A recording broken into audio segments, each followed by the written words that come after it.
puis de formation, j'ai fait un IUT carrière sociale et ensuite un DEFA. Hein, c'était l'ancien intitulé en fait au niveau animateur socioculturel.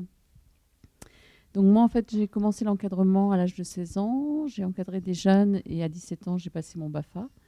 Euh, l'IUT carrière sociale demandait donc d'être déjà très investi au niveau des associations. Hein. Du coup, je me suis investie à l'âge de 16 ans. Après, je me suis investie aussi en tant que présidente d'association, parce que c'est important aussi de bien connaître le milieu associatif. Hein. Dans une première association pendant 10 ans, tout en travaillant à la mission locale, hein, puisque mon métier aussi, c'est conseillère technique. Une fois que j'ai eu mon DEFA, j'ai été embauchée à la mission locale. Et parallèlement, à l'âge de 16 ans, j'avais commencé une activité qui était le yoga. Pour pouvoir en faire à côté, en fait, hein, parce que c'est vrai que pour avoir un équilibre, souvent dans une vie professionnelle, c'est intéressant d'avoir plusieurs activités. Donc, du coup, pendant 10 ans, donc, je me suis occupée d'une association en tant que présidente. Et après, pour aller plus loin dans ma démarche, je me suis formée au niveau du yoga.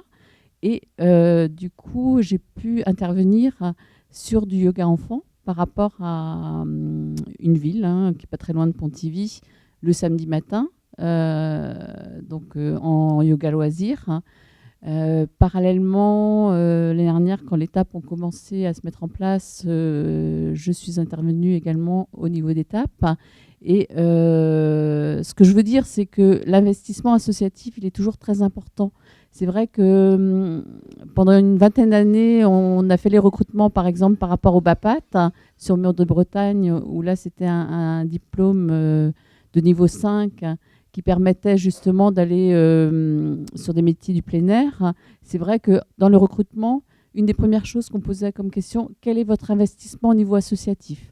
Est-ce que vous en avez un ? Bon, après, il y a des obligations, le PS1, etc. Mais la première chose par rapport au recrutement, c'était votre investissement au niveau associatif. Est-ce que vous faites partie d'un bureau ? Est-ce que vous encadrez des jeunes ? Est-ce que vous avez de l'expérience par rapport à ça ? Donc, je pense que c'est vraiment très important d'en être conscient, hein, parce que c'est aussi par rapport à ses propres passions. Hein, de l'animation, on peut avoir une passion et pouvoir le faire avec des statuts bien particuliers, hein, puisque effectivement, quelquefois, il faut créer sa propre association pour pouvoir après encadrer un public spécifique. Donc c'est vrai que ça demande vraiment de l'investissement régulier, quoi, hein, toutes les semaines, être présent au sein des associations. Donc c'est vrai qu'en France, il y a beaucoup de bénévolat et les métiers d'animateur, c'est aussi avec des valeurs de bénévoles, hein, ça c'est clair. Hein. Ce que je veux vous dire, c'est qu'au niveau de l'animation, on peut en faire dans son travail. Hein. C'est vrai qu'au démarrage, par exemple, au niveau de la mission locale, il y avait un point formation jeunesse, donc on faisait de l'animation au sein de notre travail. Mais c'est vrai qu'on peut en faire à l'extérieur, au niveau de la vie sociale d'une commune, par exemple. Donc voilà ce que je voulais vous dire par rapport à mon expérience. Pour commencer, en fait, j'ai fait un BEP service aux personnes où je voulais absolument pas y aller. Bref, j'y étais. Et c'est là où j'ai découvert l'animation. Et ce qui m'a beaucoup plu, et du coup, j'ai continué dans ça. Donc c'est grâce au BEP, en fait, que je suis dans l'animation. Donc suite à ça, en fait, j'ai fait un bac ST2S. Après, j'ai voulu faire un IUT carrière sociale, mais j'ai pas été prise. Donc je me suis orientée dans le sport, un complément par rapport à l'animation.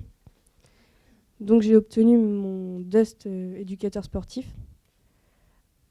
Et donc après, donc je l'ai eu. Entre-temps, j'ai passé mon BAFA.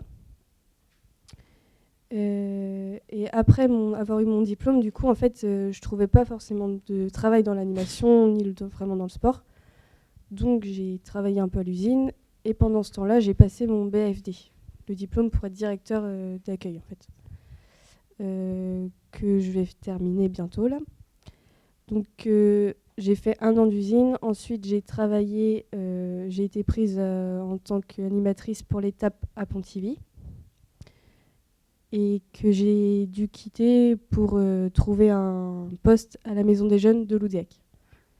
Donc là où j'y suis toujours actuellement en Maison des Jeunes et animatrice pour l'étape et périscolaire. Donc en fait le rôle c'est faire les animations des activités périscolaires pour découvrir activités culturelles ou sportives ou activités manuelles auprès des enfants en fait dans les écoles primaires et maternelles. Et comme je n'ai pas mon contrat avec la mairie, en fait c'est un contrat que de 16 heures. Tous les métiers d'animateur, il n'y a pas un contrat plein. Du coup, en complément, je suis en service civique avec la mission locale. Valérie Leclan, je suis responsable du centre de loisirs à la mairie de Pontivy. Je suis également coordinatrice d'étape, donc des temps d'activité périscolaire qui sont mis en place depuis septembre 2014 à la ville de Pontivy. Donc mon parcours, c'est en parallèle de mes études. J'ai passé mon BAFA à 17 ans. J'ai eu quelques expériences saisonnières, puisque c'était essentiellement l'été. Et ensuite, y a le centre de loisirs à Pontivy venait d'ouvrir depuis quelques années. Et donc j'ai commencé à y travailler pendant plusieurs années. Ensuite, on m'a proposé la direction du centre de loisirs. Donc en parallèle, j'ai terminé ma formation du BAFA, j'ai entamé le BAFD, donc le brevet d'aptitude aux fonctions de directeur. Et donc j'ai eu la direction du centre de loisirs. Et puis depuis septembre 2014, les étapes sont arrivées. Donc j'organise également et je coordonne toute la mise en place des animations, des activités sur les temps périscolaires. Voilà. Donc moi c'est Christelle Lanco, je suis animatrice jeunesse à la ville de Pontivy. Donc je travaille auprès du public 10-12 ans et 13, 18, 19, 20 ans. Ça peut évoluer. Moi j'ai commencé l'animation à peu près en même temps que Valérie, à Pontivy. Donc j'ai commencé en tant que saisonnière aussi tout simplement. J'ai passé mon BAFA, travailler avec les enfants me plaisait beaucoup, donc je me suis dit que ça pouvait être sympa. Et puis j'ai été piquée par l'animation, donc j'y suis restée parce que c'est pas un métier, c'est plus qu'un métier, c'est une vocation. Je pense que quand vous avez envie de travailler avec les enfants, c'est parce que déjà vous avez ça au fond de vous. Et puis donc j'ai moi aussi évolué au sein de la mairie de Pontivy avec différents postes dans l'animation. Et aujourd'hui, donc je suis responsable de la maison des jeunes. Voilà. Et je crois que je connais quelques têtes. Voilà pour mon parcours. Donc j'ai commencé en tant que saisonnière et puis j'en ai fait ma profession finalement. En fait, j'ai évolué. La mairie de Pontivy m'a aussi donné cette chance-là de pouvoir passer des concours en interne. Donc j'ai évolué comme ça au sein de la ville. Et puis il y a des formations qui sont faites aussi tout au long de votre carrière. Donc c'est important de pouvoir en faire aussi pour pouvoir s'adapter aux publics qui sont différents et puis aux besoins